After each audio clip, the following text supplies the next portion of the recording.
전기 스파크를 일으킬 수 있는 먼지와 가연성 분지를 수시로 청소합시다. 한 콘센트에 여러 개의 플러그를 꽂아 사용하는 문어발식 사용을 금하고, 사용한 전기기구는 반드시 플러그를 뽑아놓고 외출하는 것이 좋습니다. 대형 건물의 경우 피난 통로를 확보하고 화재 시 피난을 유도할 수 있도록 평상시에 훈련해야 합니다.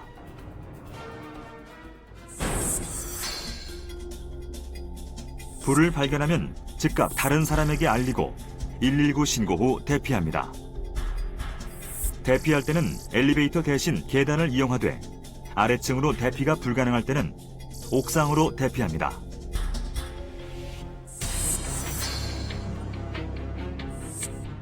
특히 화재 사망의 60%를 차지하는 것이 가스와 연기로 인한 질식입니다. 불길이나 연기를 통과해야 할 때는 물에 적신 담요나 수건으로 몸과 얼굴을 감싸고 낮은 자세로 이동하며, 출구가 없으면 연기가 실내로 들어오지 못하도록 물을 적신 옷이나 이불로 문틈을 막고 구조를 기다려야 합니다. 화재의 피해, 철저한 대비로 줄일 수 있습니다. KBS는 재난방송 주간방송사입니다.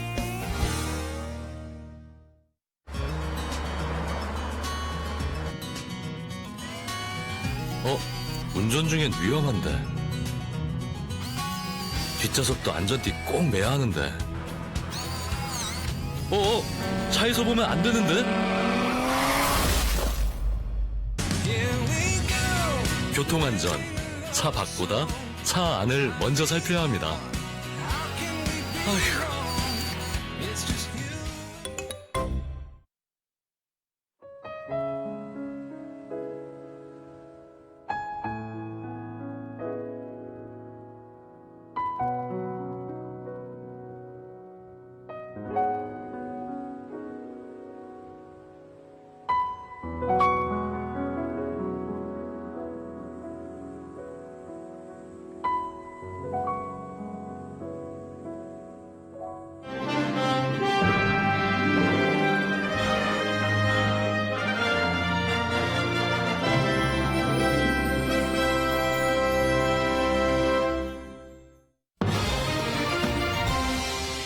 미중 정상의 전화통화에서 시진핑 주석이 트럼프 대통령에게 무역 갈등을 원치 않는다며 이 문제를 풀자고 했습니다. 미중 무역 분쟁 완화에 대한 기대감으로 코스피는 3.53%, 코스닥은 5.05% 급등했습니다. 114년 동안 일반인의 접근이 가로막혔던 용산 미군기지가 오늘 시민에게 개방됐습니다. 국토교통부와 서울시는 용산기지 버스 투어를 올해 말까지 6차례 진행하고 내년엔 더 확대하기로 했습니다. 경찰이 이재명 경기지사에 대해 친형 강제 입원 혐의는 기소, 여배우 김부선 씨와의 관계는 불기소 의견으로 검찰에 송치했습니다. 이재명 지사는 무리한 짜맞추기 수사라며 강력 반발했습니다. 한 유명 고등학교에서 기숙사 같은 방, 같은 동아리 학생을 괴롭 중으로 피해 학생이 자살까지 시도해 가해 학생에 대한 전학 처분이 내려졌지만 8개월째 처분이 늦춰지면서 피해 학생의 고통이 커지고 있습니다. 장애 학생 폭행 사건으로 수사가 진행되고 있는 교남학교에서 또 학대 정황이 드러났습니다. 화장실에 가고 싶다는 아이를 친구들 앞에서 소변을 보게 한 영상이 포착돼 경찰이 수사에 나섰습니다.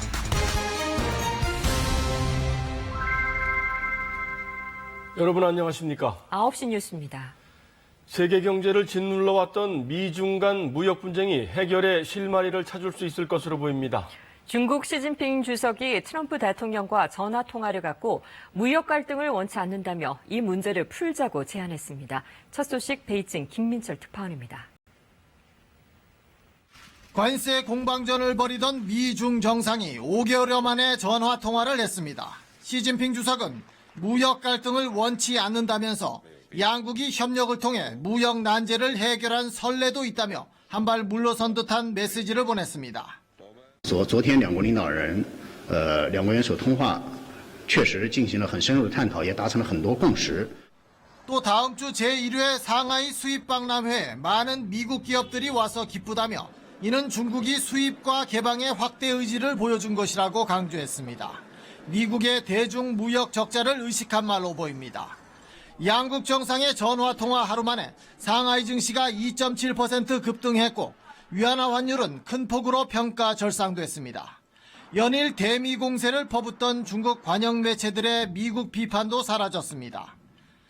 변화의 조짐은 이틀 전 시 주석이 주재한 공산당 중앙정치국 회의에서도 감지됐습니다. 처음으로 중국 경제의 둔화 가능성을 공개적으로 인정한 것입니다. 经济下行压力有所加大，部分企业经营困难较多，长期积累的风险隐患有所暴露。 미중 정상은 북한에 대해서도 좋은 논의를 했다고 밝혔습니다. 시 주석은 트럼프 대통령의 비핵화 노력에 찬사를 보낸다며 중국도 역할을 계속하겠다고 했고 트럼프 대통령도 중국의 역할을 중시한다고 했습니다. 무역을 둘러싼 미중 간 관계 개선이 비핵화를 위한 공조에도 영향을 미칠지 주목됩니다. 베이징에서 KBS 뉴스 김민철입니다. 트럼프 대통령도 일단은 긍정적인 반응입니다. 중국과의 무역 합의안을 마련해보라고 지시한 것으로 전해졌습니다. 그러나 이런 조치가 선거를 의식한 일시적인 대응인지 아니면 무역 분쟁을 타결할 진정한 의지가 있는 것인지는 아직 판단하기 이르다는 분석도 있습니다. 이어서 워싱턴 이재원 특파원입니다. 미중 정상 간 통화 이후 트럼프 미국 대통령은 미중 무역 합의안 마련을 지시했다고 블룸버그 통신이 보도했습니다. 트럼프 미국 대통령도 트위터를 통해 시진핑 중국 주석과 길고 좋은 대화를 나눴다며 중국과의 협상 의사를 내비쳤습니다. We spoke and I said, look, we have to make a fair trade deal. He wants to do it. They all want to do it. We're going to make lots of great things are going to happen over the next short period of time. 하지만 결과를 낙관하기엔 두 나라 간 근본적인 입장 차이가 큽니다. 블룸버그 통신은 우선 난제는 미국이 중국에 강력한 경고를 보내고 있는 지적 재산권 침해 문제라고 지적했습니다. 첨단 기술 탈취와 위안화 환율 조작 문제도 쟁점이 될 수 있습니다.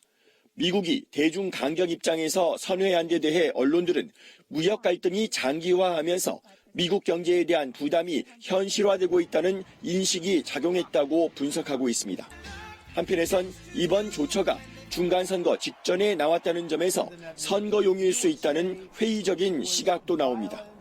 하지만 미중의 갈등이 전 세계 경제에 악영향을 주고 있다는 점에서 정상 간 담판으로 문제 해결에 나서야 한다는 요구가 높습니다. 이달 말 G20 정상회의에서의 두 정상의 담판이 두 나라를 넘어 세계 경제의 향방을 가름할 중대 변수가 될 것으로 보입니다.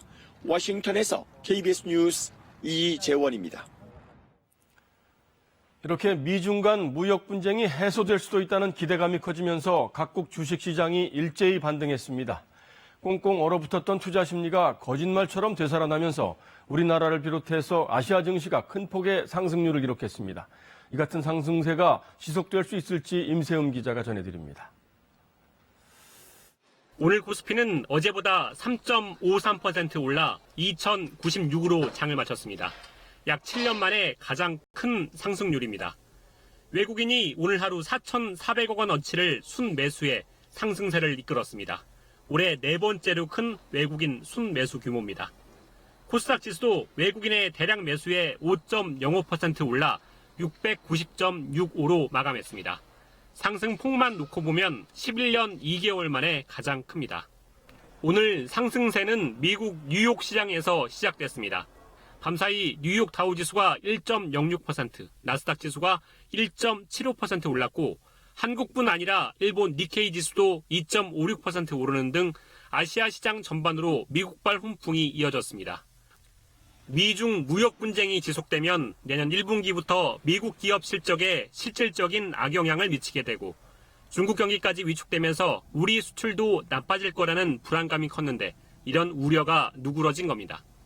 다만 다음 주 6일 미국 중간선거 결과와 뒤이은 미국 연방준비제도의 기준금리 결정 방향에 따라 주식시장이 다시 요동칠 가능성은 남아 있습니다. 투자자 심리가 여전히 굉장히 취약한 상태다라고 볼 수가 있습니다. 향후에도 또다시 주가 급락이 나타날 가능성을 배제할 수는 없는 거고요. 달러화에 대한 원화 환율은 서울 외환시장에서 16원 50전 급락하면서 달러당 1,121원 60전으로 거래를 마쳤습니다. 떨어진 폭으로는 22개월 만에 최대입니다. KBS 뉴스 임세웅입니다. 남북이 이달부터 군사적 적대 행위를 전면 중단했습니다. 그동안 살얼음판과도 같았던 서해 NLL 일대에서는 이제 불법 조업을 일삼아오던 중국 선박들을 단속하기 위해 남북이 공조체제를 유지하고 있습니다. 군 통신선으로 불법 조업을 하는 중국 선박들에 대해서 정보를 교환하고 함께 단속 작업을 펼치고 있습니다. 정세배 기자입니다. 대청도 인근에서 우리 해역을 침범한 중국 어선이 해경의 단속을 피해 달아납니다. 붙잡힌 어선 두 척에는 쌍끌이 저인망으로 잡은 멸치 100톤이 가득 실려 있습니다. 연평도 앞바다에서도 조업 중인 중국 어선 10여 척이 포착됩니다. 남북 군 당국이 오늘 불법 조업 중인 중국 어선 40여 척에 대한 정보를 군 통신선을 통해 교환했습니다. 남북 함정 간 우발적 충돌을 막고 효과적으로 불법 조업 선박을 단속하자는 취지입니다. 전화와 팩스를 통해 불법 조업 어선의 수와 위치, 조업 시간 등을 통보하는 방식인데 이미 남북이 2004년 육사 합의에서 결정했던 내용입니다. 그러나 2008년 남북관계 경색이 본격화되면서 정보 교환은 전면 중단됐고 서해 어장은 불법 조업을 일삼는 중국 선박의 놀이터가 됐다는 평가를 받아왔습니다. 적대행위 중지, JSA 비무장화 등과 함께 한반도 평화 구축에 의미 있는 조치가 될 것입니다. 남북 군 당국이 공유하는 불법 조업 정보는 해경에도 전달돼 입체적 단속이 가능해질 전망입니다. 남북은 또 오는 5일로 예정된 한강하구 공동조사 등을 통해서도 협력 방안을 모색할 예정입니다. KBS 뉴스 정세배입니다. 남북이 2032년 하계올림픽 공동 개최 제안서를 국제올림픽위원회 IOC에 제출하기로 합의해 사상 첫 올림픽 남북 공동 개최가 본격적인 첫 발을 내디뎠습니다. 남북은 오늘 개성 남북 공동연락사무소에서 남측 수석 대표인 노태강 문체부 2차관과 북측 단장인 원기루 체육성 부상 등이 참석한 가운데 체육회담을 열고 2032년 올림픽 공동 개최 의향서를 IOC에 보내기로 합의했습니다. 100년 넘게 금단의 땅과도 같았던 용산 미군기지가 드디어 일반에 개방됩니다. 공원으로 재단장하기에 앞서서 연말까지 시민들이 둘러볼 수 있도록 견학 신청을 받기로 했습니다. 홍진아 기자입니다. 서울 한복판에 있으면서도 접근이 어려웠던 용산 미군기지. 114년 만에 처음으로 시민들을 위해 문을 열었습니다. 시민들은 버스 견학을 통해 기지 안의 역사적 장소들을 둘러보고 용산공원 조성 방안에 대해 의견을 나누게 됩니다. 총 9km 구간을 3시간에 걸쳐 돌아보는데 국내 유일의 일본군 감옥, 위수 감옥과 한미 합동 군사 업무단, 남단터 등 5곳에서는 차에서 내려 사진 촬영도 할 수 있습니다. 직접 오셔서 둘러보시고 의견을 주시기를 바랍니다. 우리 국민들에게 다시 없는 그런 어떤 생태적인 민족공원으로서 거듭나고 지난해 7월 미 8군 사령부가 이전한 것을 시작으로 올해 6월 주한미군 사령부도 경기도 평택으로 옮겨가면서 용산기지의 공원화 준비 작업은 속도를 내고 있습니다. To date, we've closed approximately 20% of the facilities on Camp Yongsan. And over the course of 2019, we will have closed over 80% of the facilities on Camp Yongsan. 정부와 서울시는 2027년까지 총 243만 제곱미터, 뉴욕 센트럴파크에 육박하는 초대형 공원을 조성한다는 계획입니다. 버스 견학은 연말까지 총 6번 진행되며 12일부터 인터넷으로 선착순 신청을 받습니다. KBS 뉴스 홍진아입니다. 용산기지는 일제시대 때는 일본군이, 해방 이후에는 미군이 주둔해서 100년 넘게 외국 군대의 땅이었습니다. 우리나라 근현대사의 아픔과 상처를 고스란히 간직한 용산기지 곳곳을 조지현 기자가 둘러봤습니다. 1908년 일본이 완공한 서양식 벽돌 건물, 일본군 장교 숙소였습니다. 해방 직후 한국의 신탁 통치 등을 논의하러 온 소련군 대표단도 여기에 머물렀습니다. 이어 들어온 미군이 최근까지 업무용으로 써왔습니다. 한국전쟁 당시에 총탄 흔적이 있는 이 건물은 국내에서 유일하게 남은 일본군 감옥입니다. 한때 우리 군 감옥으로도 쓰여 백범 김구 선생을 암살한 안두희가 갇히기도 했습니다. 1904년 러일 전쟁 후 승전국인 일본군이 강제로 자리를 잡고 해방 이후에는 미군이 주둔한 용산. 100여 년간 우리 국민은 접근할 수 없는 외국 군대의 땅이었습니다. 일본군이 무기와 탄약을 보관하던 병기지창과 방공 작전실로 쓰던 벙커 등 일본군 건물 130여 동이 남아 있습니다. 이 130여 동이 남아있는 곳은 사실 우리 한반도 내에서는 유일한 지역인데요. 일제강점기의 역사와 또 해방 이후 또 한국전쟁 이후의 어떤 냉전과 분단의 역사를 압축적으로 조선 초기 기우제를 지냈던 남답. 100년 전 모습을 간직한 채 흐르는 냇물도 잘 보존된 우리의 역사입니다. 역사를 보존해줬다는 거, 그 남산에서 흘러내려오는 그 냇가물 있잖아요. 그걸 보고 전부 가슴이 뭉클하더라고요. 굴곡의 역사를 안고 시민의 품으로 돌아온 용산 기지. 그 역사를 어떻게 살려 후세에 전할지 과제로 남았습니다. KBS 뉴스 조지현입니다. 얼마 전 일제 강제징용 피해자 이춘식 할아버지가 대법원에서 손해배상 승소 판결을 받아냈죠. 이춘식 할아버지 말고도 강제로 끌려가 노역을 해야 했던 어르신들이 적지 않습니다. 애타는 마음으로 정의가 바로 세워지길 기다리고 있지만 이제 남은 시간은 많지 않습니다. 김민정 기자가 글로 정신되었던 김정주 할머니를 만났습니다. 13살 겨울, 일본인 담임 선생님 말에 속아 초등학교도 채 졸업 못하고 찾은 일본. 가면 언니를 만난다. 일본 가면 공부한다. 중학교, 고등학교 공부. 하지만 악몽이 시작됐습니다. 화장실에 가서 조금 있다 오면은 그 단장이란 놈이 쫓아와서 뺨을 때려. 왜 인자 나오냐. 도시대 이마트 데려가. 강제 노역이었습니다. 배가 고파서 기숙사 안에 풀을 뜯어먹어서 그 말을 다 얻다 해. 우리가 일본 가서. 백발 할머니가 되어 다시 일본을 찾았습니다. 시위도 하고 소송도 내고. 일본에서 사실 소송 진 거잖아요. 갈 때마다 가도 그렇게 당하고 우리 말 한마디도 못하고 딱 법원에서 나오더니 그냥 땅땅땅. 26년을 싸웠지만 한은 더 깊어만 갔습니다. 너무나 엉어리가 많이 져버리는 게 그것이 쉽게 가시지를 않네. 가시지를 않네. 그새 하나 둘 동료들은 세상을 등졌고 죽어버리고 치매 걸렸고 요양원에 가고 그 애는 시방어치기 죽었는 것 같은가 모르고.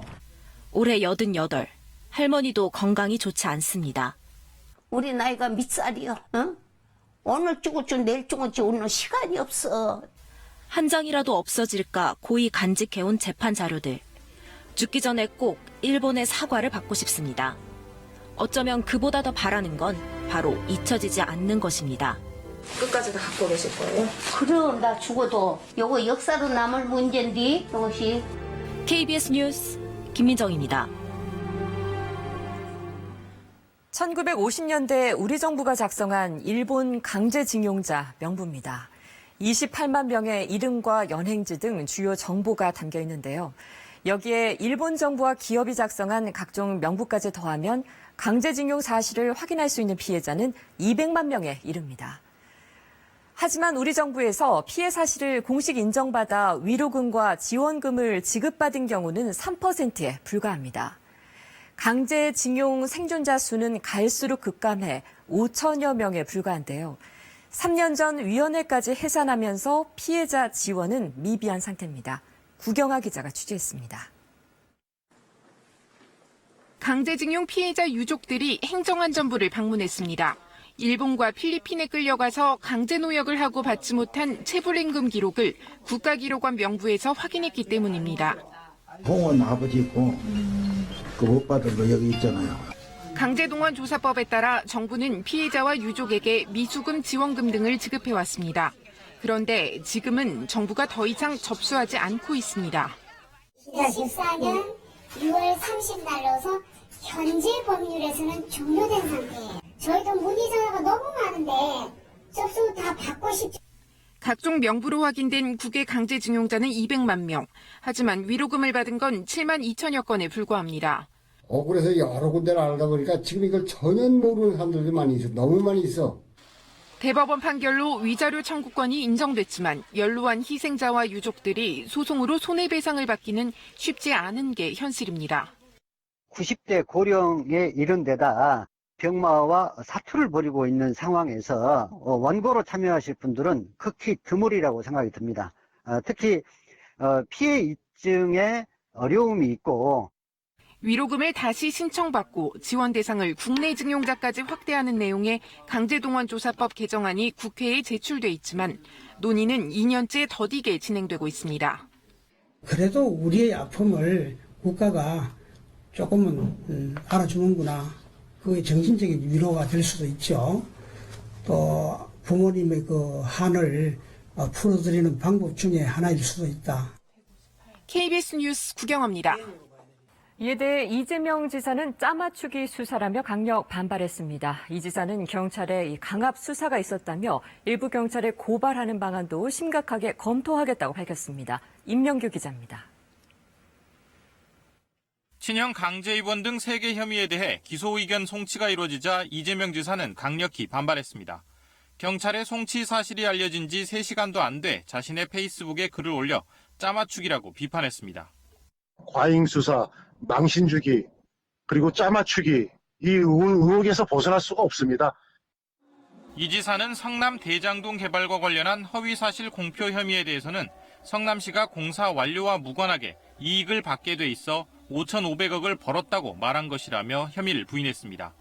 친형 강제 입원 관련해서는 보건소가 법에 따라 강제 진단 절차를 진행하다 중단한 것이 직권남용이냐며 반문했습니다. 이 지사는 며칠 전 경찰 조사에서 친형 강제 입원 혐의 해명에 많은 시간을 할애했습니다. 강제 입원 주장과 관련해서는 그게 과연 적법한 공무집행이냐 아니면 절차상이나 판단에 문제가 있느냐에 대한 법리 논쟁이 상당히 오래 갔습니다. 이 지사는 경찰에 강압 수사가 있었다면서 일부 경찰에 대한 고발을 심각하게 검토하겠다고 밝혔습니다. 다만 검찰 수사에서는 상식적 결론이 날 수 있도록 충실히 소명하겠다고 밝혔습니다. 이재명 지사는 언론의 인터뷰 요청에 대해서 일정상의 이유로 거절 의사를 밝혔습니다. KBS 뉴스 임명규입니다. 양진호 한국미래기술회장으로부터 폭행을 당한 대학 교수의 육성 증언이 공개됐습니다. 양 회장과 양 회장 동생 등이 치욕스런 폭행 후에 소위 맷값 200만 원을 줬다고 주장했습니다. 이현준 기자입니다. 2015년 4월 양진호 회장은 위디스크 사무실에서 전직 직원을 폭행했습니다. 1년 4개월 전인 2013년 12월에도 같은 장소에서 현직 대학 교수를 폭행한 사실이 뒤늦게 알려졌습니다. 대학 교수 A씨는 뉴스타파와의 인터뷰에서 양 회장에게 집단 폭행과 가혹행위를 당했다고 주장했습니다. 저를 발로 뻥 차서 제가 넘어졌어요. 막 이러니까 그러면서 막 발로 차고 손으로 막 폭행을 무자비하게 하더라고요. 양 회장과 양 회장의 동생, 직원들이 번갈아 가면서 자신을 폭행했다고 밝혔습니다. 한 사람이 두세 대씩 때리고 돌아가서 또 때리고 또 발로 차고 넘어지고 때리고 했다. 이게 라운드가 몇 번을 간 거죠. A씨와 양 회장 부인의 불륜 관계가 의심된다는 게 폭행의 이유였습니다. 가혹행위도 이어졌습니다. 양진호가 제 머리채를 잡고 때리면서 얼굴에 가래침을 수차례 뱉었어요. 그래서 여기 범벅이 됐죠. 닦아 그러면서 또 때리고 빨아먹어 그러더라고요. 이후 양 회장은 A씨의 외투 주머니에 200만 원을 구겨 넣었습니다.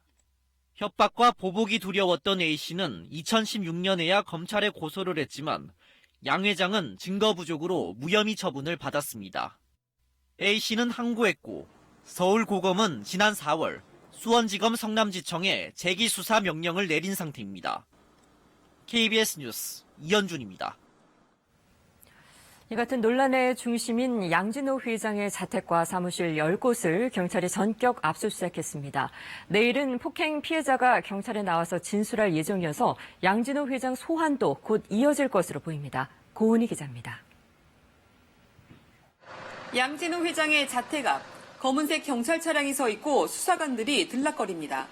경찰이 오전 9시부터 양 회장의 주거지와 사무실 등 10곳에 대해 압수수색을 벌였습니다. 끝나신 거예요? 끝나신 거예요? 다시 오실 거예요? 네, 오늘은 끝났어요. 7시간의 압수수색으로 경찰은 외장형 하드와 휴대전화 등은 물론 동영상에 나온 것으로 추정되는 도검과 활, 화살도 확보했습니다. 경찰은 올해 9월 음란물 유통을 방조한 혐의로 양 회장 사무실 등지를 압수수색했지만 이번에 양 회장의 폭행 영상 등이 새롭게 공개되면서 다시 자료 확보에 나선 겁니다. 양 회장은 퇴사한 직원을 사무실로 불러 폭행하고 워크숍에서 직원에게 산 닭을 죽이도록 강요하는 등 폭행과 동물보호법 위반 혐의를 추가로 받고 있습니다. 추가적인 피해자가 있는지 또 가담자는 없는지 이런 부분이 주로 오늘 압수를 통해서 확인돼야 될 부분이기 때문에 내일은 양 회장 폭행 동영상의 피해자가 직접 경찰서에 나와 당시 상황을 진술하기로 했습니다. 민감용 경찰청장도 국회에서 국민적 공분을 고려해 신속한 수사와 엄정한 사법 조치를 공언한 만큼 경찰 수사는 급물살을 탈 전망입니다. 고용노동부도 양 회장 소유 회사 5곳에 대해 특별 근로감독을 벌여 직원 폭행이나 폭언 등의 가혹행위 여부를 조사하기로 했습니다. KBS 뉴스 고은입니다. 다음은 한 명문 고등학교에서 벌어진 학교 폭력 관련 소식입니다. 동급생에게 1년 동안 지속적으로 괴롭힘을 당해오던 한 고등학생이 극심한 우울증을 앓다가 자살을 시도하는 지경까지 내몰렸습니다. 결국 학교폭력위원회가 열려서 가해 학생을 전학시키는 걸로 결정이 났지만 몇 달이 지나도록 이 결정이 실행되지 못하고 있습니다. 왜 그런 건지 박예원 기자가 단독 보도합니다. 유명 고등학교에 입학한 기쁨도 잠시 1학년 1학기부터 A군의 언어폭력이 시작됐습니다.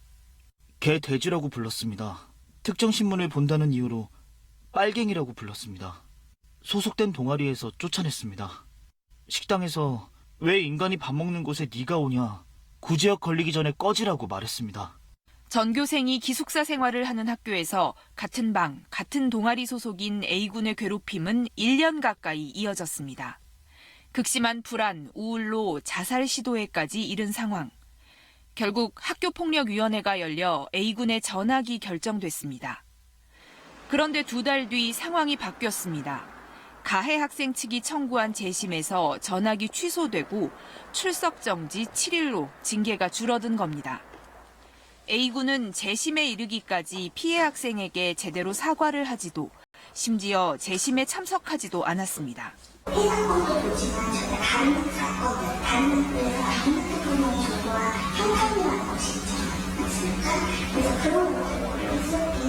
올해 다시 A군과 맞닥뜨리게 된 피해 학생은 충격을 받아 상태가 급격히 악화됐습니다. 참다 못해 피해 학생도 재심을 청구해 최종적으로 전학 결정이 났지만 끝이 아니었습니다. A군 측에서 행정소송을 제기하고 소송이 끝날 때까지 징계를 미루라는 가처분 신청도 낸 겁니다. 빨리 전학을 보내려고 했는데 그거에 대해서 소송 가처분, 집행정지고 가처분인가 해갖고 다 스톱돼 있는 거예요. 최종심이 나올 때까지. 현재 피해 학생은 병원과 집을 오가고 있고 가해 학생은 학교를 다니고 있습니다. 가해 학생 아버지는 고위직 검사로 확인됐습니다. KBS 측에는 이 사건에 검사로서 관여한 바가 없으며 피해 학생 측에는 서면으로 사과를 했다고 밝혀왔습니다. KBS 뉴스 박예원입니다. 이렇게 교내 폭력 사건이 학교 담장을 넘어서 소송전으로 비화되는 경우가 꾸준히 늘고 있습니다. 특히 대학 진학의 생활기록부의 중요성이 커지면서 학교폭력 가해자들이 학교 결정에 승복하지 않고 재심과 정식 재판을 청구하는 등 지루한 소송전을 펼치고 있습니다. 그럴수록 피해 학생들 상처는 더욱 커져만 갑니다. 계속해서 서병립 기자입니다. 교육청에서 열린 재심에 참석한 피해 학생은 가해 학생의 집안 배경 때문에 신고를 고민했다고 토로했습니다. 미안하다는 말 한마디 없이 학교에서 기고만장하게 생활하는 게 좀 아니라고 생각하거든요. 그쪽이 돈도 많고 아빠가 검사라고 높은 직위에 있다고 그래서 한동안 고민 많이 했습니다. 가해 학생을 대신해 참석한 판사 출신 변호사는 신체적인 폭력이 없었던 만큼 전학 처분은 과도하다고 주장했습니다. 어떤 언어 폭력으로 인해서 피해 학생이 어떤 상처를 받았는지 저희가 납득할 수 없습니다. 가해 학생도 자신의 행동이 피해 학생에게 큰 피해를 준 행동이라고 잘 몰랐던 것 같습니다. 재심에 또 재심, 행정소송과 가처분 신청, 1심에 이은 2심, 소송이 끝없이 진행되고 있습니다. 이처럼 문제가 불거지면 바로 변호사를 선임하는 경우가 늘면서 학교폭력 전문 변호사까지 생길 정도입니다. 재심 전 단계에서부터 가해 학생 측에서 변호사를 선임해서 적극적으로 변론하는 경향이 많이 늘고 있습니다. 특히 학교생활기록부의 중요성이 커지면서 가해 학생의 재심 신청이 꾸준히 증가하고 있습니다. 법과 제도가 피해자를 위해서 존재해야 하는데 오히려 가해자가 도움을 받는 경우가 많습니다. 교육부에서는 피해자의 입장에서 억울한 점이 없는지를 꼼꼼히 살펴봐야 가해 학생에 대한 처분이 실행되지 않고 시간만 흐르는 사이 피해 학생의 고통은 계속되고 있습니다. KBS 뉴스 서병립입니다. 경남 창원에서는 교사가 수업 시간에 학생 뺨을 때려 무리를 빚고 있습니다. 장난치듯이 놀이 삼아서 그랬다는 게 교사의 해명이지만 학교 측은 해당 교사를 직위 해제했습니다. 박상현 기자입니다. 고등학교 1학년 수업 시간 도중 교사가 학생의 뺨을 때립니다. 교사가 학생과 가위바위보 내기를 해 이긴 사람이 뺨을 때리는 놀이를 한 겁니다. 심지어 교사는 예전에 뺨 때리기 놀이를 시킨 선생이 잘렸다라고 학생들에게 얘기한 뒤 같은 행동을 했습니다.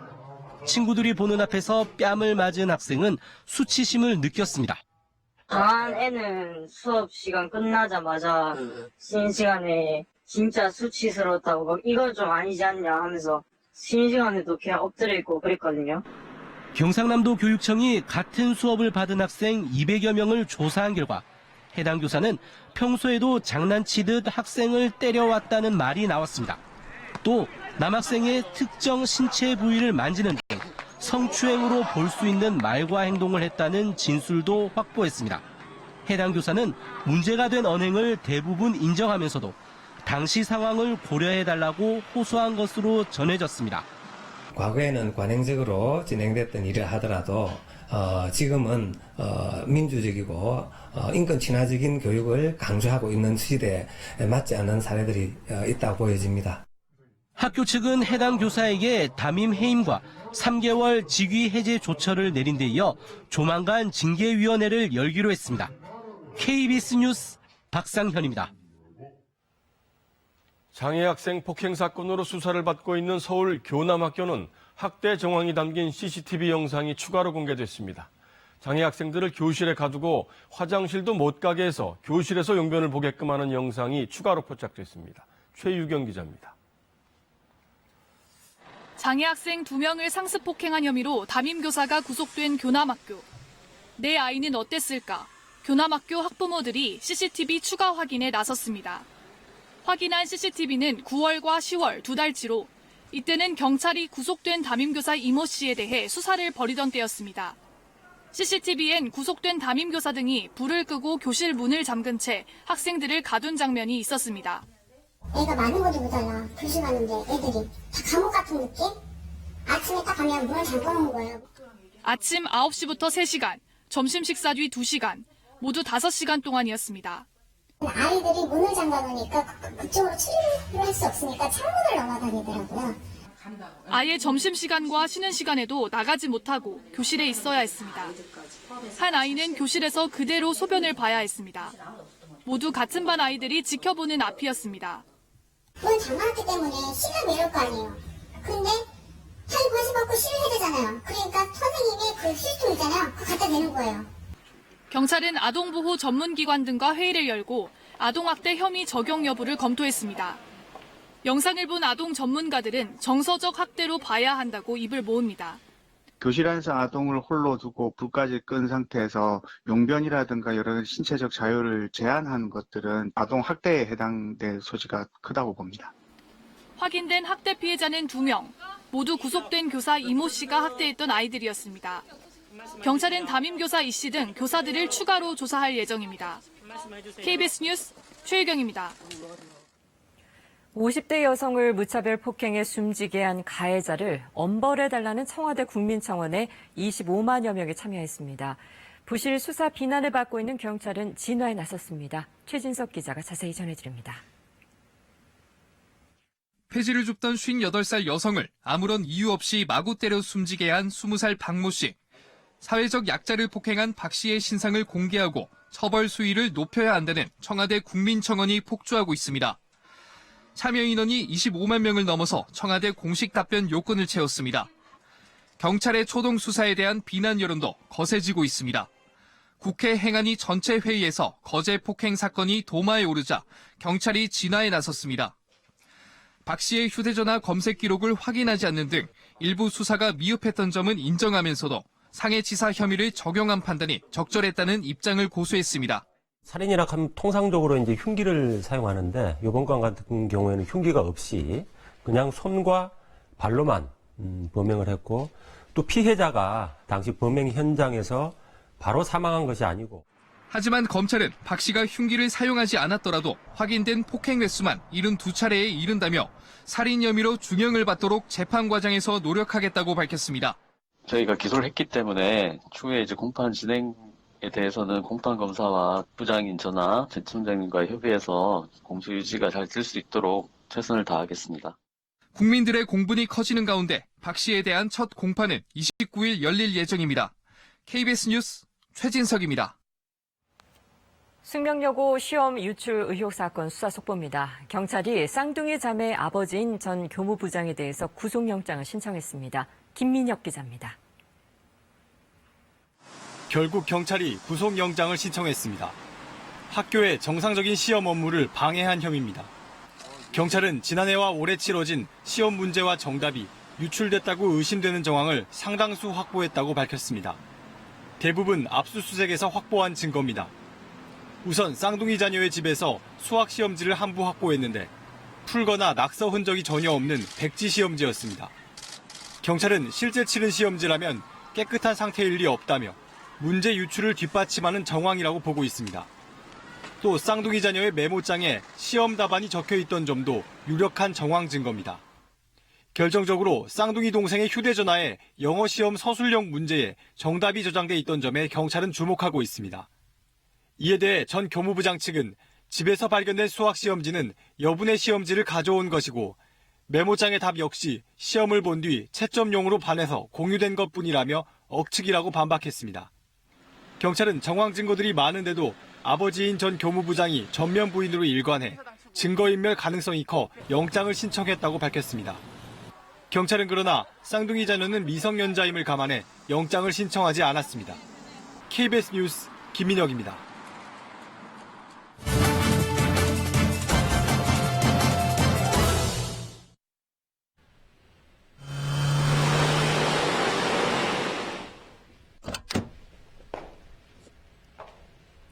비싼 요금 감수하고 택시를 탔는데 이런저런 이유로 불쾌했던 경험 있으실 겁니다.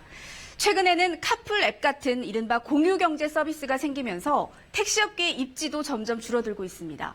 직장인들에게 물었더니 10명 중 9명은 카풀 서비스를 찬성하고 그 이유로 승차 거부나 불친절 같은 일반 택시의 서비스 불만을 꼽았습니다.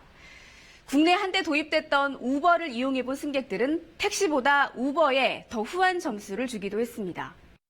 공유경제의 바람 속에서 택시업계의 서비스 경쟁력 확보는 생존을 위한 절대 과제가 되고 있는데요. 택시 서비스, 승객들이 만족할 만한 수준인지, 반대로 기사들은 어떤 불만이 있는지 오대성 기자와 함께 현장 취재했습니다. 10월 마지막 날 서울 이태원역 주변. 집으로 돌아가려는 사람들의 발걸음이 빨라집니다. 지금 시간이 밤 12시가 되기 조금 전인데요. 택시가 잘 잡히는지 직접 확인해 보겠습니다. 심야 기본요금 거리인 2km 이내의 목적지를 택시 애플리케이션으로 호출해봤습니다. 10번 호출했지만 모두 실패. 호출은 포기하고 빈 차를 세우려고 해봤습니다. 한남역 가나요? 한남역은 왜? 대놓고 4배의 요금을 내라고도 말합니다. 알겠습니다. 대중교통이 끊긴 새벽 1시가 되자 승차 거부는 더 심해집니다. 도로 한 차선을 점거하고 아예 멈춰선 택시들. 기사들은 밖으로 나와 호객 행위에 나섭니다. 이거는 카카오 불만 찍어도 안 잡히죠? 안 잡혀요. 30분째 멈춰선 택시기사에게 가봤습니다. 이사님인데 왜 운행 안 하시는 거예요?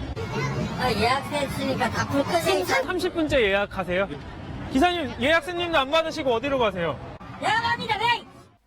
이 기사는 10분 후 돌아와 제자리인 듯 차를 세웠습니다. 단속을 피하려고 예약 표시 등을 켜놓고 장거리 승객을 기다리는 건 다반사입니다. 용산. 20,000. 외국인에게 4배의 바가지 요금을 물리고 나서야 예약 등이 꺼집니다. 지난 2013년 요금 인상이 있었지만 이후 택시 서비스 만족도 조사를 보면 변한 게 없습니다. 서울시는 현재 내년 택시 기본요금 인상을 추진하고 있습니다. 솔직히 기분 나쁘긴 하죠. 돈 더 내고 가는데도 계속 그렇게 하시면 저희도 눈치 보이고. 보름 전 카풀 반대 집회에서 택시업계는 반성의 목소리를 냈지만 시민들에게 질 좋은 서비스도 당연히 우리 해줘야 되고 이제 우리 승차 보조 하지 맙시다. 동의하십니까? 여전히 변한 건 없었습니다. KBS 뉴스 오대성입니다. 조명탑에 파이프를 덧대 세운 고공농성장.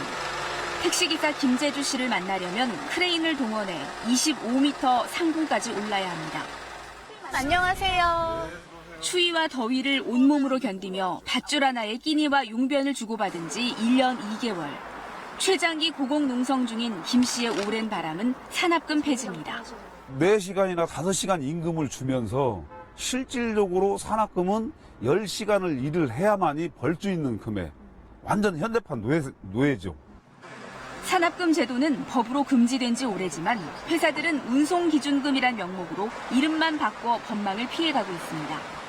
20년째 택시 운전을 하는 백대영 씨가 굳이 저녁 6시부터 12시간 야간 근무를 고집하는 이유도 이 때문입니다.